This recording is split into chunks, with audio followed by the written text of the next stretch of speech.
faithful to our literacy services cooking shows. We're so glad that you're here with us today. I'm Joni Elmore, an AmeriCorps Vista and literacy advocate for the Literacy Services Department here at the Bartlesville Public Library. Now today, we have a very exciting and new adventure to share with you. We have a new show, and it's called Cooking Smart with Barb.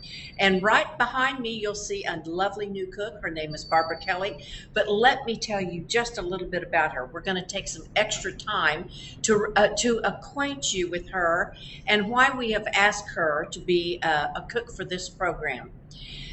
Last spring, Karen Kermagran and I, Karen is our director, went to the K1 cooking show with the idea of finding a brand new cook. And boy, did we find the right person.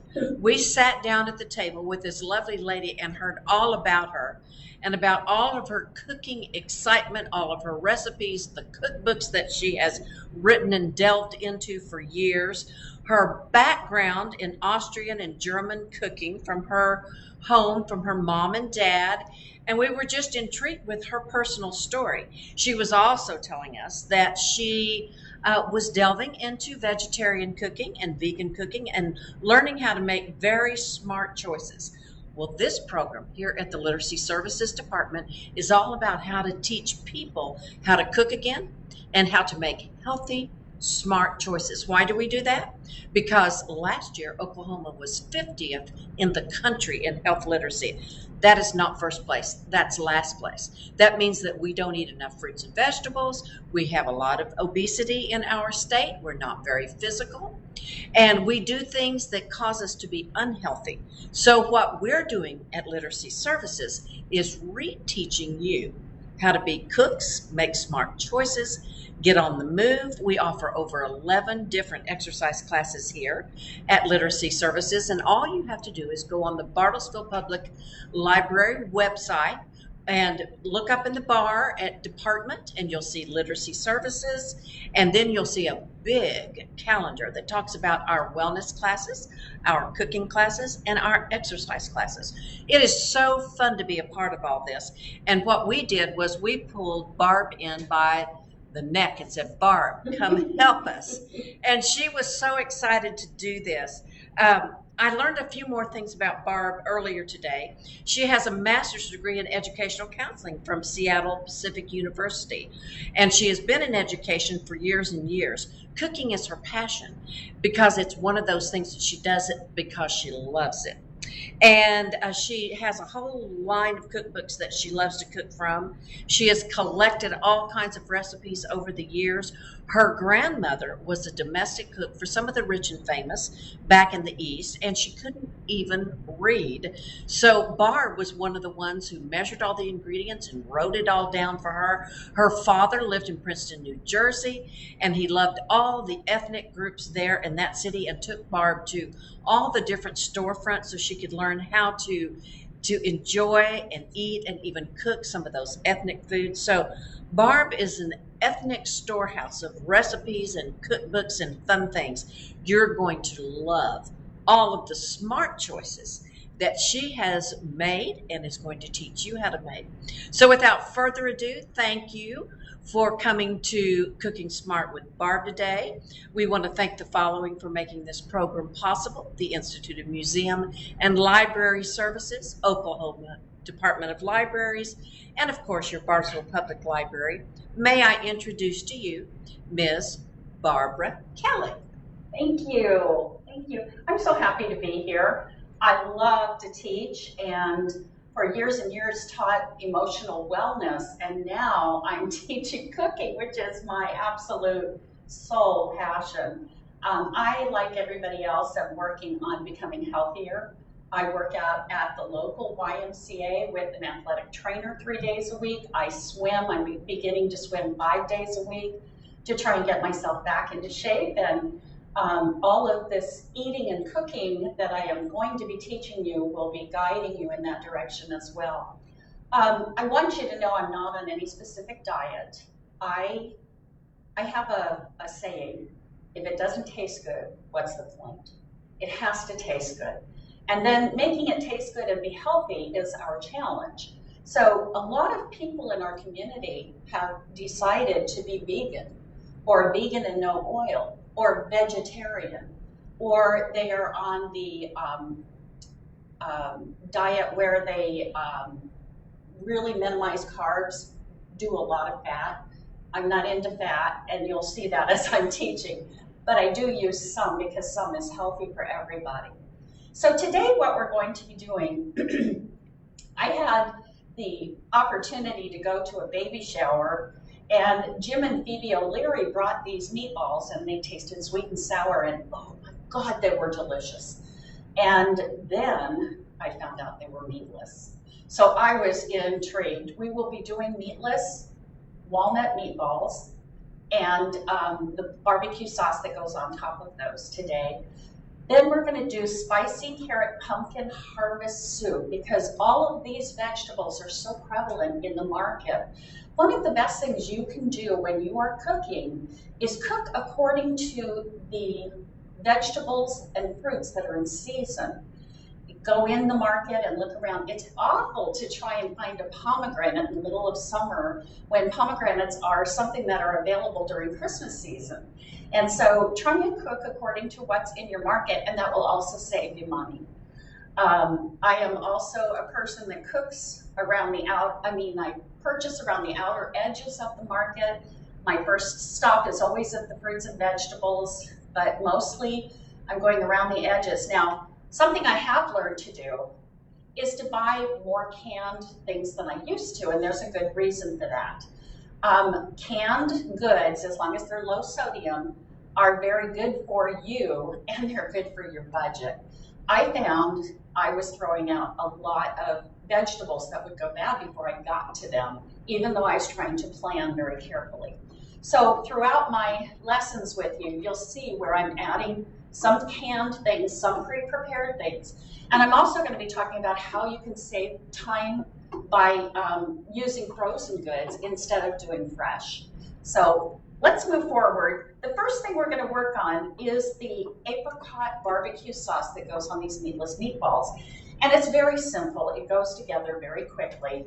So the first thing we're going to do is use avocado oil, which is really a healthy oil for you to choose. Of course, the gold standard is olive oil, and you could use that here. I like avocado oil because this is a little bit lighter, and it helps the sauce to taste a little brighter. Then we use the vinegar, 1/4 cup of vinegar, and I'm using the really good stuff. It's the organic apple cider vinegar with the mother in it. You really should shake your jar before you pour it out. The other thing you can do to make this taste just a little bit different is to use lemon juice instead of the cider. Next, we will add our jam. This is apricot jam. Now, I was going to do the healthier. You'll notice when you look at the recipes, there's a healthier version of this recipe. I could not get the non-sugar or low-sugar apricot jam. It just wasn't available in my market. If I were to do this for a party and I knew I wanted to do it, and I had people that were really watching their weight, you could go online to stores like Walmart and order it ahead of time so that you'll have it before you need it. So we put that one in. The next thing that we will do is add a 1/2 cup of ketchup. Now notice what I have here. This is sugar-free ketchup. And it really, surprised me that it was not more expensive than it was. It really was just a little bit more than regular ketchup. And like regular ketchup, it's going to give me a heartburn about coming out of the bottle. Come on.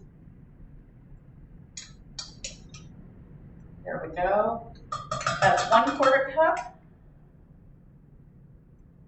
And there's a 1/2 cup. So let me just also tell you that when I make these meatballs, for every one recipe of meatballs, I double the sauce. Because as you bake it, it cooks down, becomes sticky, and you want that to happen. So it works much better if you double the sauce. So because I am doing smaller amounts of food here today, this is going to be one full recipe of the sauce, but normally I would double it. The next thing we put in are 2 tablespoons of sugar, and I'm using monk fruit sweetener. This stuff is amazing stuff. It tastes just like sugar, and you replace it, I do even 1 for 1. So this can be eaten by diabetics. It does not cause the sugar levels in your blood to spike. It comes in this white granulated sugar or in brown sugar. And I've used both, and you can see I bought the big bag now because I've experimented and I know I like it. Let me just set some of these things away.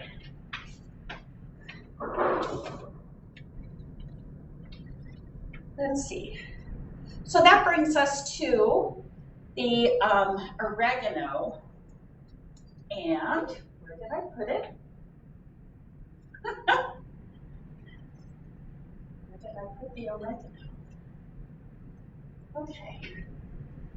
Let's see if I can just, here, I'll just grab some here.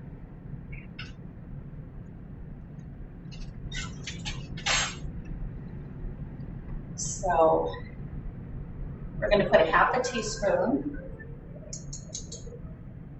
of oregano in there.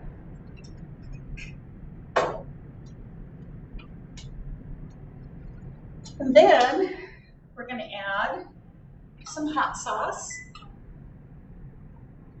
Now, I have to say that I think American cuisine is becoming somewhat one-dimensional in the sense that everything has to have jalapenos or hot sauce in it.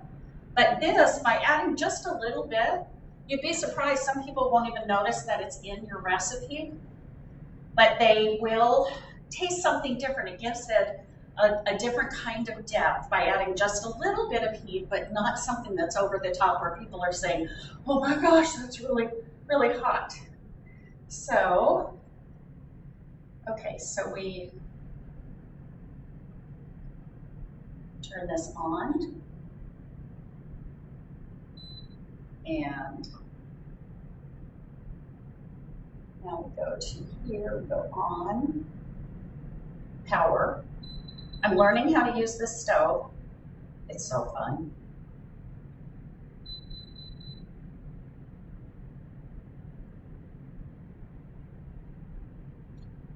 I have it down.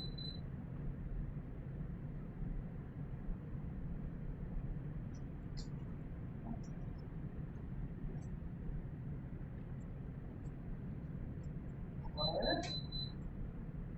On. I think I'm going to need some help. Can I put the stove on? Can you help? I absolutely will be glad to help.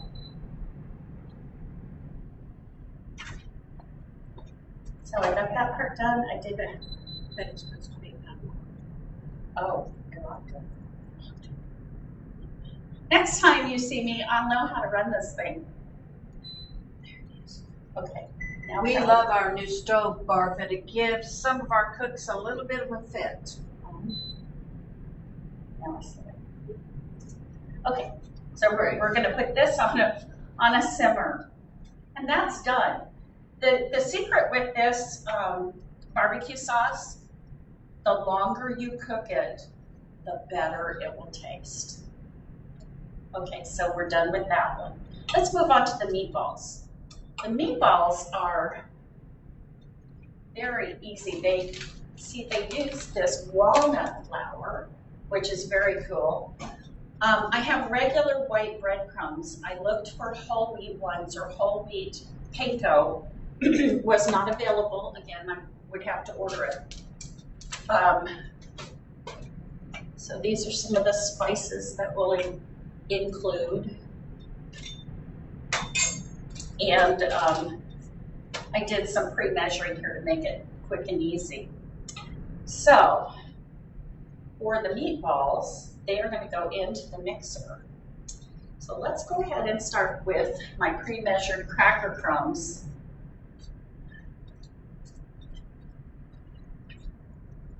And I'm just gonna go ahead and put that in. There are 1 1/4 cups of cracker crumbs into 1 whole recipe. Remember, I'm doing a half recipe. And then 3/4 cups of the walnut flour, and that goes right in there as well.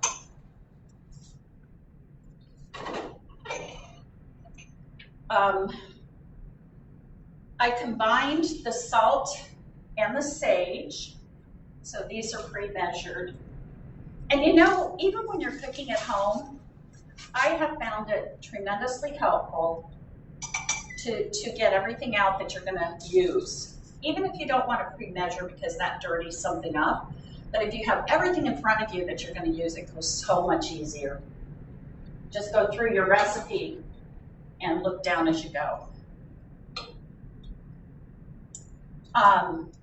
The next thing that we add then is onion, and it calls for a small onion. So I wanted to show you some of my favorite cooking devices, and one of them is this thing that I have named the Whomper. It just makes everything uniform and it goes so fast. So what we're gonna do, I'm gonna peel my onion, take that off, and then I'm gonna slice it thin, super thin.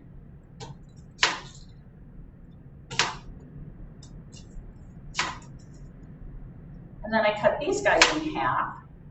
And you could just dice through these if you wanted to. But I just sometimes use this. Everything comes out very even and fast.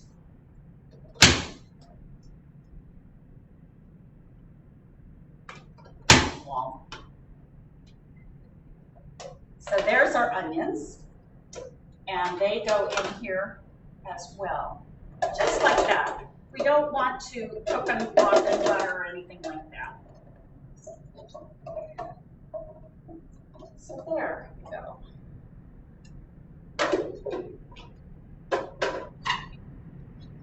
Okay, the next thing we're going to add is the Longhorn cheese. And that's right here, and I've already pre-measured it. That goes in here too. See how easy this is? It really doesn't take any time if you have everything out that you want. The Longhorn cheese, garlic. So I kind of I peeled it and I pre-cut it a little bit so that it would be easier for me to hack away at, to mince. Now all of this gets cooked down really well, so you don't need to worry about getting it too super fine, but you do want some to be in each meatball. So Barb, I'm going to step in and just ask you a quick question. If somebody had a garlic press, would that make it too small for this recipe? You know, it depends how much you like garlic. I love garlic, and yes, I would use a garlic press.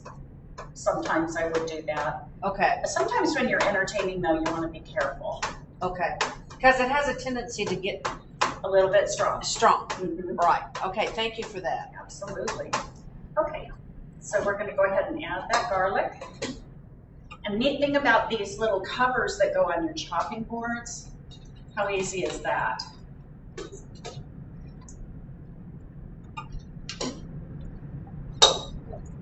There we go. Okay, so that's our garlic. And then we're going to do 4 egg whites. 3 tablespoons of parsley. Be sure to add that.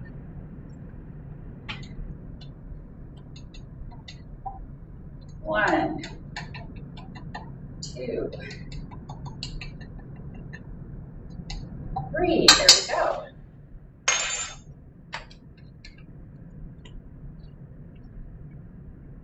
Parsley and the egg whites. Now, The recipe calls for eggs, whole eggs, 4 whole eggs. And you can do that if you want. A lot of people like to eat the egg yolks because of all the minerals that are contained in the egg yolks. I was trying to eliminate cholesterol by switching the 4 eggs to 6 egg whites. So that's what we will do here.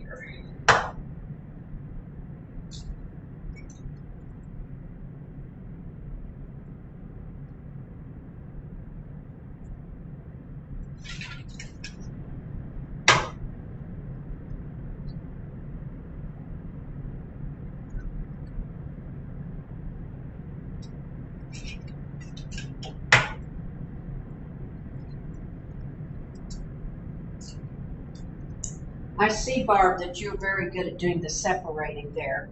Now, I would probably have problems not getting yolk in there. Is there any kind of a device that somebody could use that was easier? You know, they can.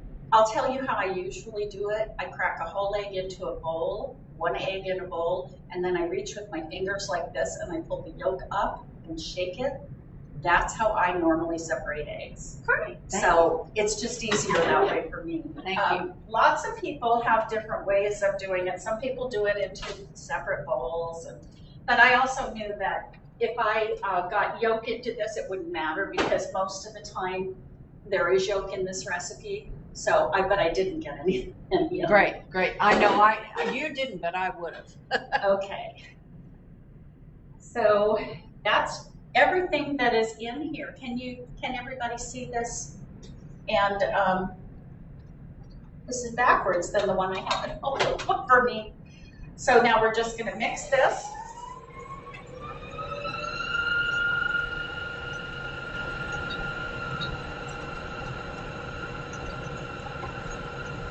I'm just checking my ingredients to make sure I've got everything in there that I want. And it's looking really good. And that's it. That's all we need to do. So I'm going to go ahead and take this off. And the next thing I'm going to do, though, is to prepare my baking pan. And just because when you bake this, if you bake it a long time, like the recipe calls for 30 minutes, I think I baked mine 40 minutes last night. It makes the sauce thicker, depends on how you want your sauce to be. But, so I like to spray my pan so that it's easier to remove everything and clean it afterwards. We're talking a sticky sauce here. Okay. So now I've got my pan ready to go. And I like to use the small melon baller. It just works fast. I use these for cookies. I use them for melon. I use it for a lot of things. And I just do a healthy amount, put that in there. And while I'm doing this, maybe you can see that the sauce is boiling, and that's what we want. Now, one thing I forgot to add to this sauce is pineapple chunks. Sometimes I don't make it with pineapple chunks. And sometimes I do. It depends on the flavor I want. So there. And this really should cook, I would say, a good 30 minutes. But we won't have that time today.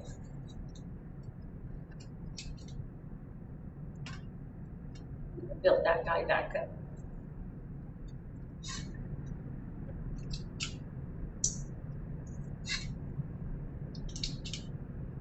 And it's just a simple process of making these little balls and trying to get them to stick together.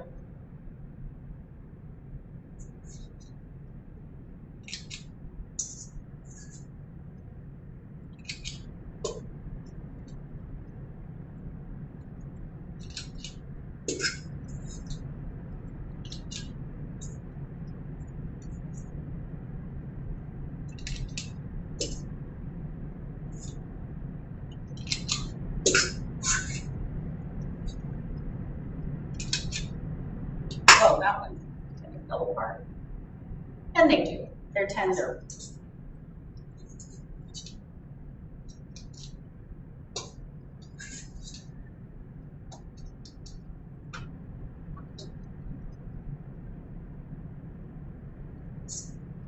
Once they get in the oven though, the egg white that is in there will help them to congeal together, as long as they start that way.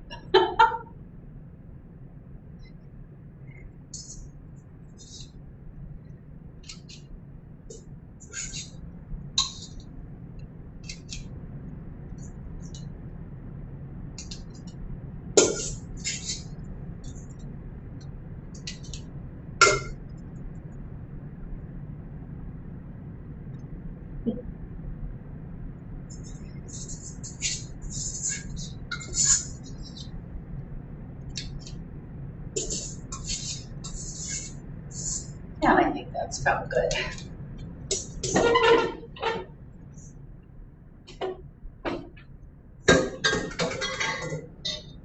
So normally, we would leave this on for a while to cook longer. But I'm going to go ahead and pour this off. You can do it this way and just leave it in the oven longer. I'm just making sure some of these are together. So then we pour this over our meatballs.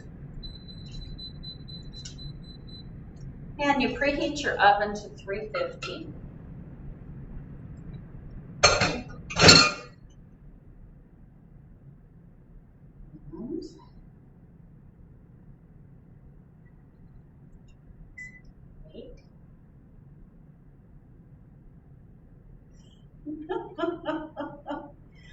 um,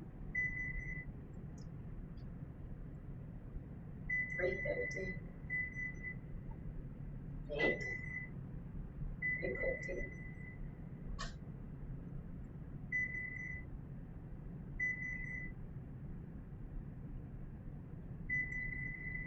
Can't get it.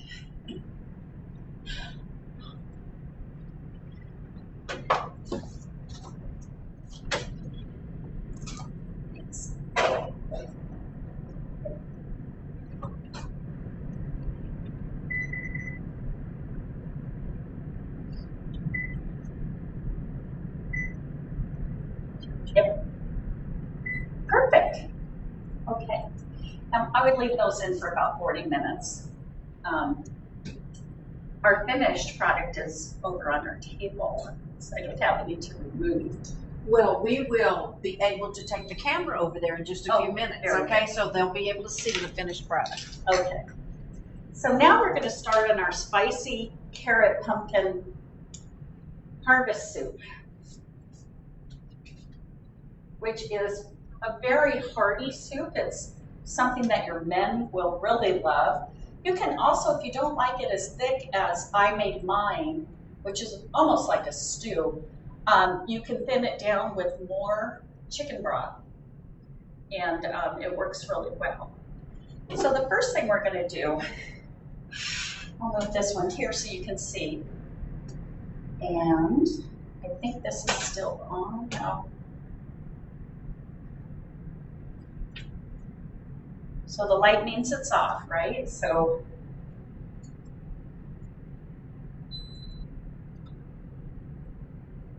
I want this.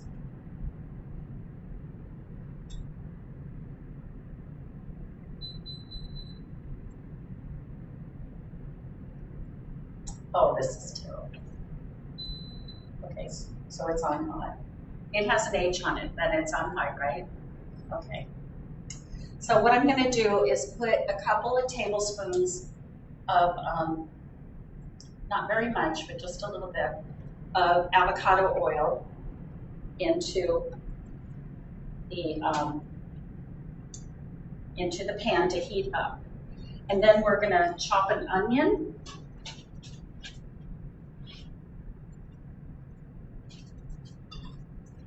And these are some of the things I'll be using in this recipe.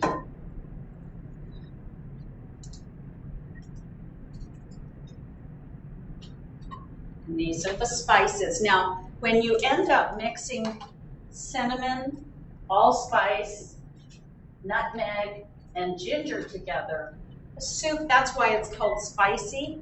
It tends to have more of a Moroccan flavor to it. And here's my onion. So we'll take this onion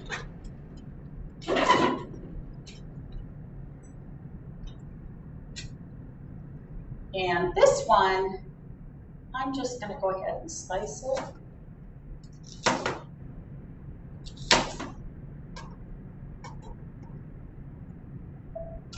And slice it sideways. Now because this is going in a soup, you'll notice Barb Kelly's preference is to be able to feel things on her tongue. So I tend to slice things a little big when it's going into a soup, unless my intention is for it to be tiny and pureed, then I won't do that.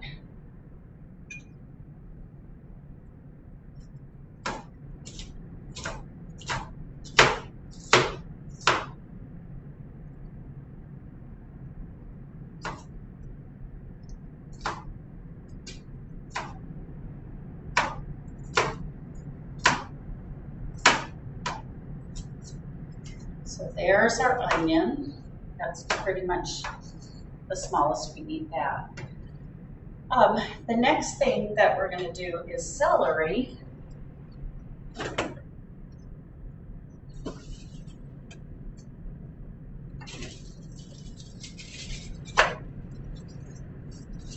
I also tend to add more celery than the recipe calls for, and part of it is celery disappears as you cook it. And we like to be able to feel it and taste it and see it. And so I will cut these pieces a little bigger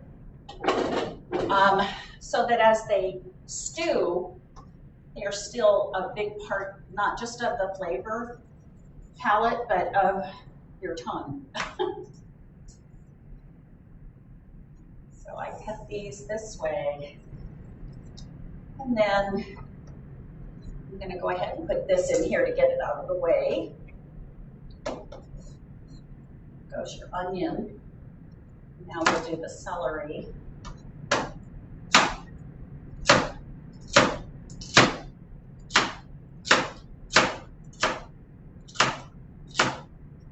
Watching your fingers, making sure.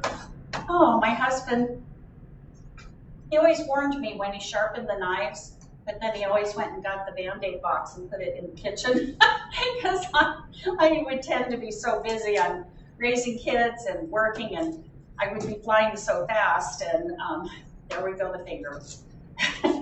Oh, and you'll notice I'm using the greens from the celery. Adds extra flavor and texture. Celery, of course, well, people think about it as a diet food or just for crunch. It's extremely healthy for you. It has selenium in it and all kinds of minerals that, you know, that's just the easiest way to get them. Can I ask a question about that? Absolutely. Does that mean cooked or raw, either one? Yes. Or do they benefit from both? Absolutely. Good deal. Good to know. Thank you. Yes. Raw, of course, preserves more of the enzymes that you would find in celery. So you want to eat it raw or as near raw as you can.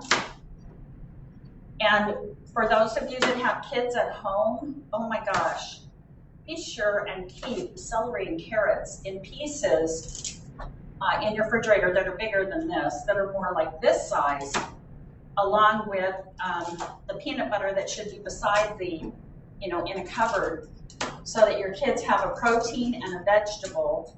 Of course, we want them to have 5 servings a day. And just having a couple of pieces of celery with peanut butter will do that. The carrots are the same way. So serving it to them in their lunches, making sure that there is a balance of flavors in the lunches and textures. You want to be sure and mix textures and flavors. So they have soft banana and crunchy celery. And that makes their lunch interesting to them. Okay, so we've got those things in the pot. Let's see, celery and lemon. Let's see, the lemon. Back here. Now, another one of my favorite tools is this guy. It's a little lemon juicer. Now, people have different kinds of lemon juicers, but this works really well for the smaller amounts that we need.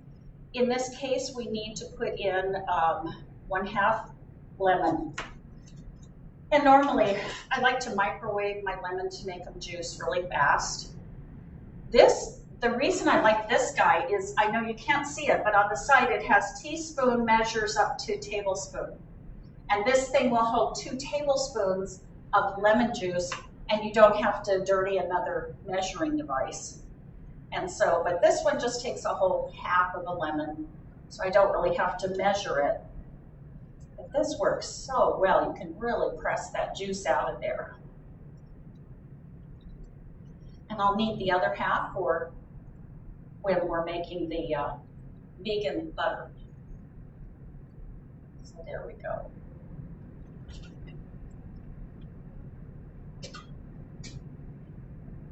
And I'll just go ahead and pour this in. I don't think this is on. Oh.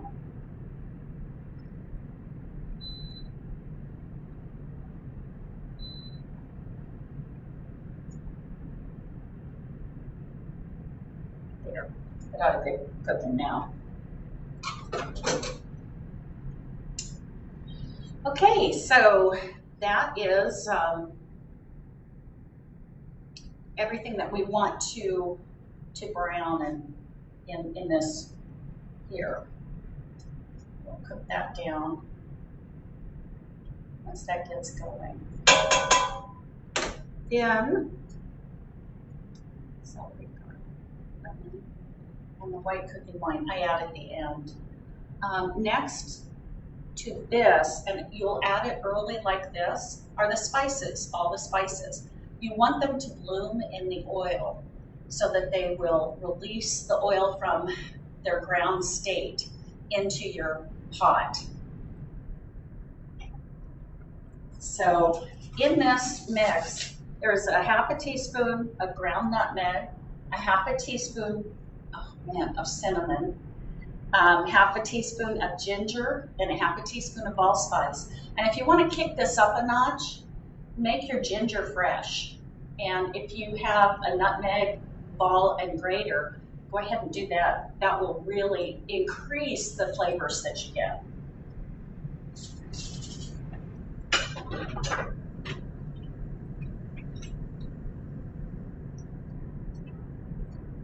This smells so good. Can you smell it from here? Oh, yeah.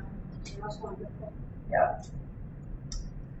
So we let all of that bloom. Salt and pepper are in there also, in that pre-measured spice.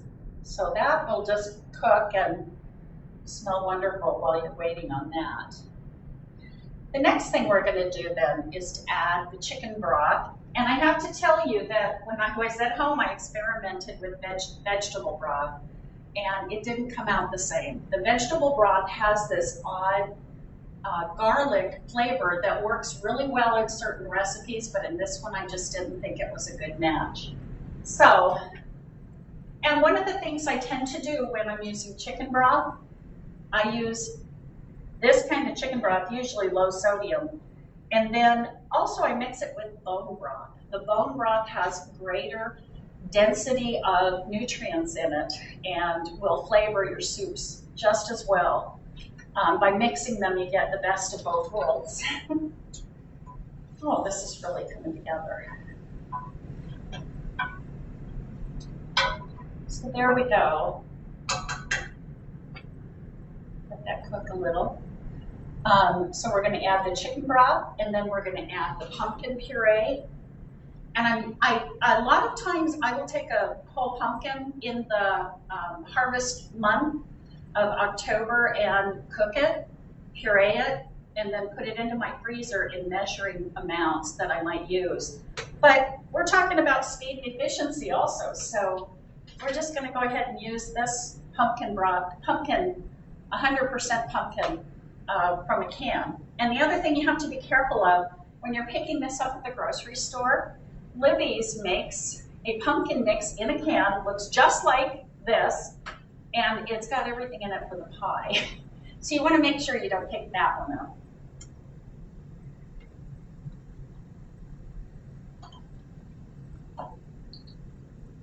So I'm going to go ahead and add my broth.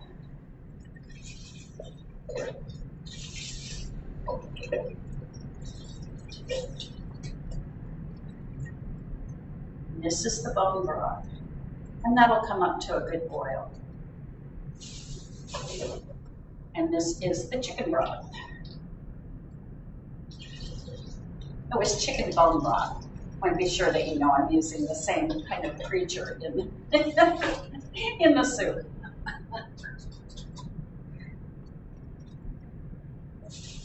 Okay. And now we're going to go ahead and add the pumpkin.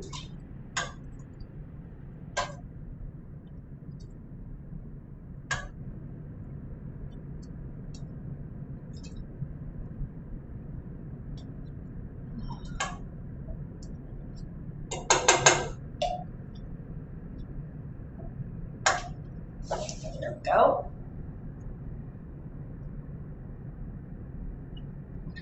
And you want to stir it in.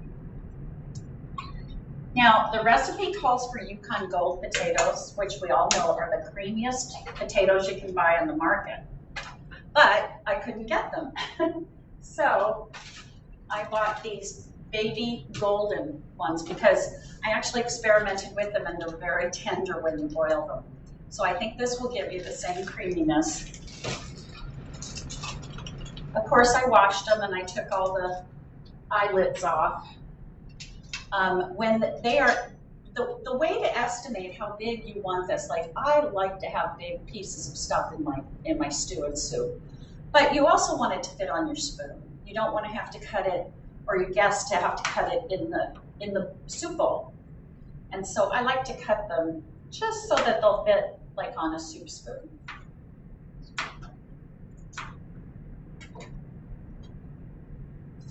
We'll add them in.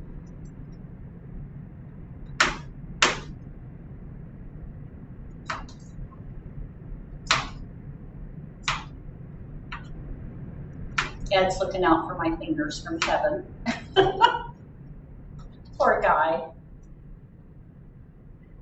He so many times had to come to my rescue with the Band-Aids. Let's cut.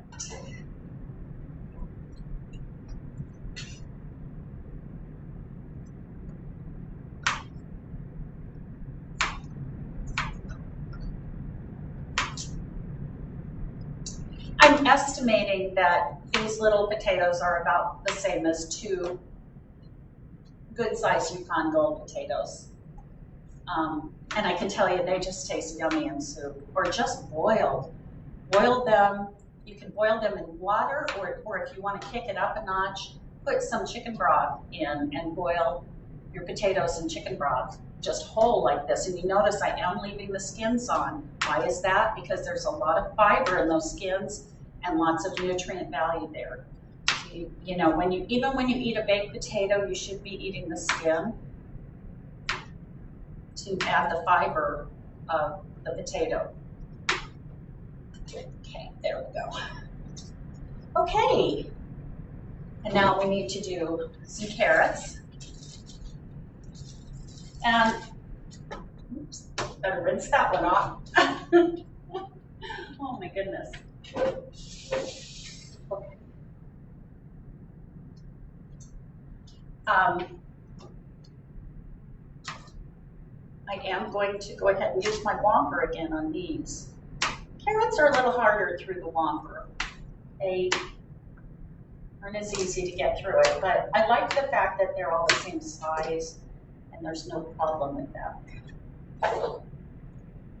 So we'll get the whomper back over here.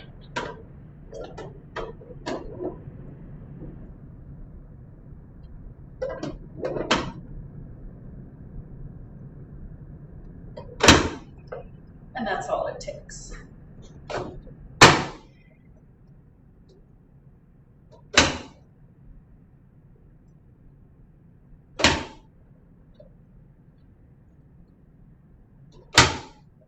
And we're done. That's it. In they go.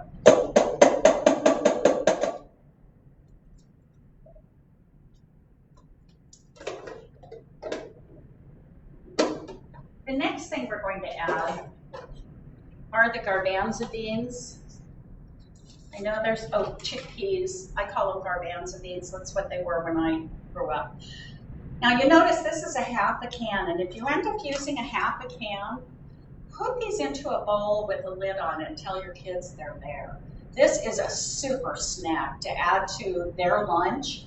The other thing you can do is take them, put a little bit of olive oil on a cooking tray and toss them around in that, and then add whatever spices you want and bake them in the oven until they're crunchy crispy. Super source of protein.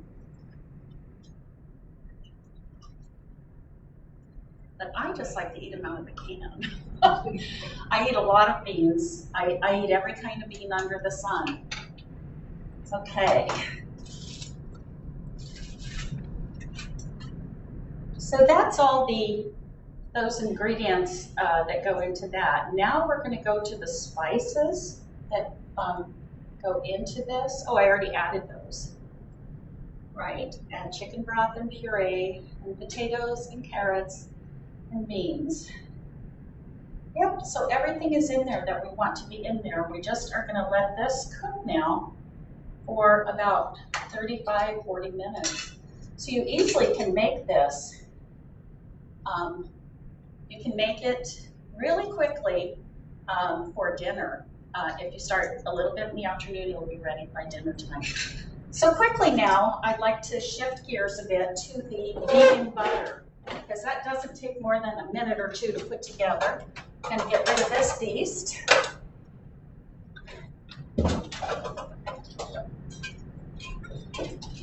And we're going to go to this guy. This is an immersion mixer. It probably looks used well because I love it. It comes apart, it's easy to clean that way. So I'm going to put that there. And to make my vegan butter, now remember, just because it's vegan doesn't mean it's healthy. This has oil in it, a significant amount of oil. So just be aware, just because it says it's vegan doesn't mean that it's okay for everybody. So we need a half cup of, whoops, I gotta get this going.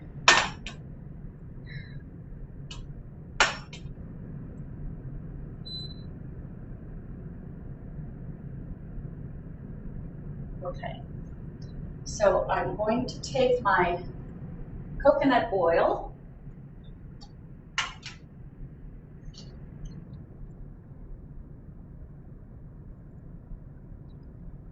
and I'm going to put that in there. It needs a half a cup. And all you're going to do is liquefy this. And the nice thing about using the coconut oil, if you haven't tried this stuff, it tastes divine. It smells like coconut. It tastes like coconut when you actually use it. Because it's the thickened part, this is room temperature, what it looks like. When after you add everything to it, oh, okay. After you add everything to it, it will come back to solid. So now we're going to use a half a cup of avocado oil.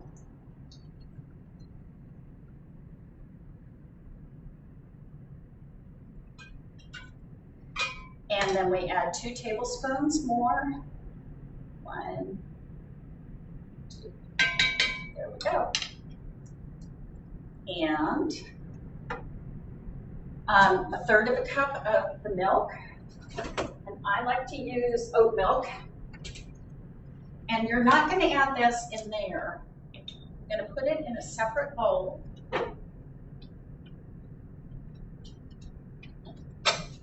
And you're going to add, so we need a half a cup here. No, I'm sorry. 1/3 cup.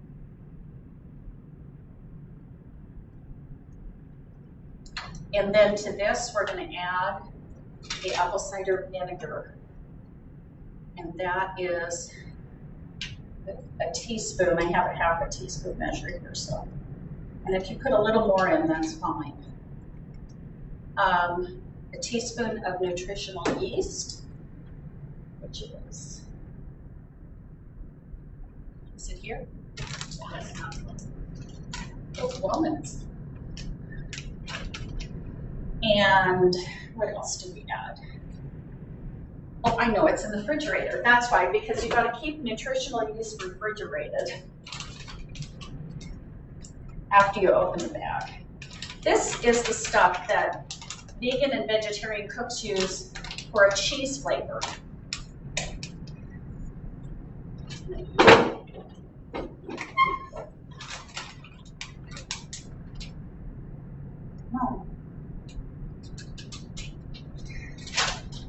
So we're going to add a teaspoon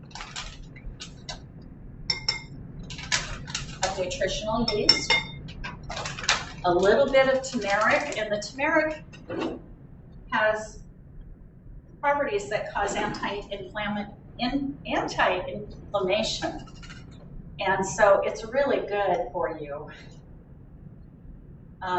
Oops. And it also makes your butter yellow. You add a little bit of salt and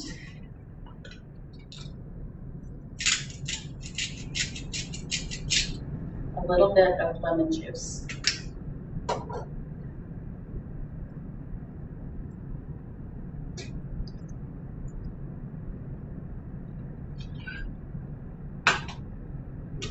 So now we're going to put a melted coconut oil that will solidify when it cools, which you want. But it stays soft because of the use of the avocado oil, which remains liquid. So we're going to put all of this in. This is the easiest thing ever. Did I have the milk? Yes. And then you just, I don't know if you can see this. You whirl it like this. Now this is still very warm, and I would not clean my immersion mixer yet. I would set it aside, let it stay, and then I just put this in the refrigerator, and when it cools to solid, take it out and mix it again with your mixer. So that's everything that I was going to teach today to you. I hope you've learned something new and maybe seen some new things to use in your cooking. Barb, I wanted to show our audience the wonderful walnut meatballs. I'm going to put the microphone down just a little bit so we can get a good picture.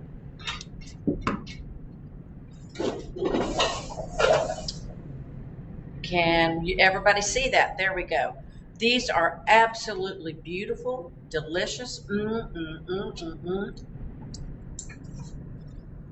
you see over here as well?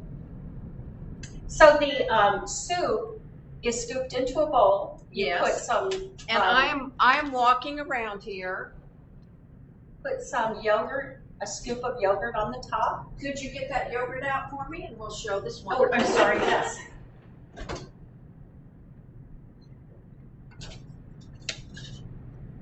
You can use them in. Oh, you want to put some on top? Sure. I love to add things to my soup. One of my friends is here in the audience whose daughter actually taught me about pozole and adding raw vegetables on the top of pozole soup. So I've actually started doing that on all of my stuff. I'll add radishes, parsley, onion, fresh onion, whatever comes to my liking, sometimes dill.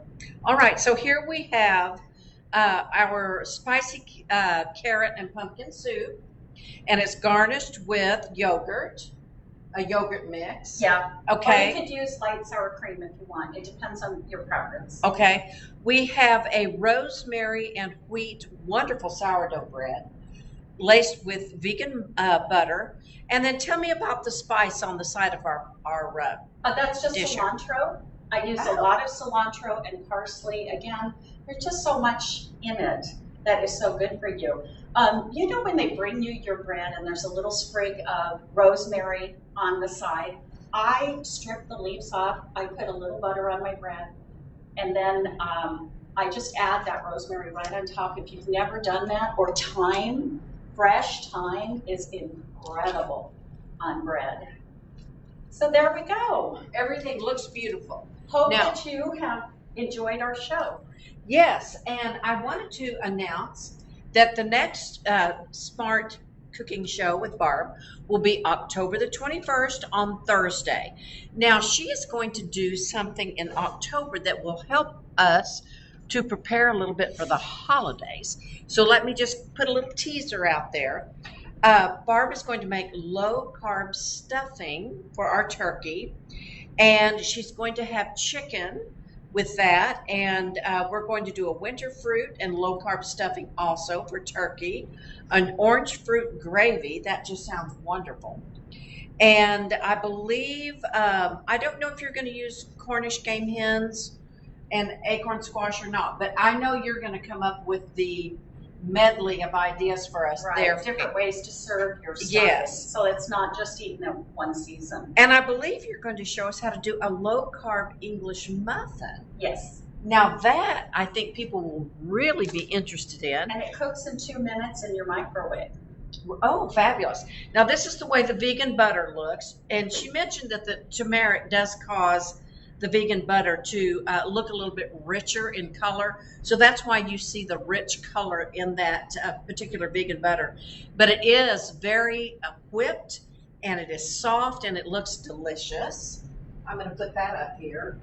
And also with Barb soup, one more second, if you prefer to use a bread that might be a little different, maybe not the sourdough taste, here is a sweet walnut and cranberry bread that also goes beautifully with these dishes. So we just want to thank you so much. This was exciting. It was a lot of fun. This is our brand new show. This is our brand new cook. And Cooking Smart with Barb will be back in October. And we want to thank everybody for joining us. We want to thank the Institute of Museum and Library Services, the Oklahoma Department of Libraries, and of course your Barnesville Public Library for helping to establish this particular show. I do want to mention to you that in Facebook, you will see that there are recipes there. And if you have any questions, you can, after this show, you can go on and put the question in to the chat area, and we'll try to answer them for you. And of course, you can always call the Literacy Services Department here at the library, and we're here to serve you and to help you. And we want to say thank you again, and we will see you October 21st at noon for Cooking Smart with Barb. Thank you, Barb. We appreciate you. You bet. My pleasure.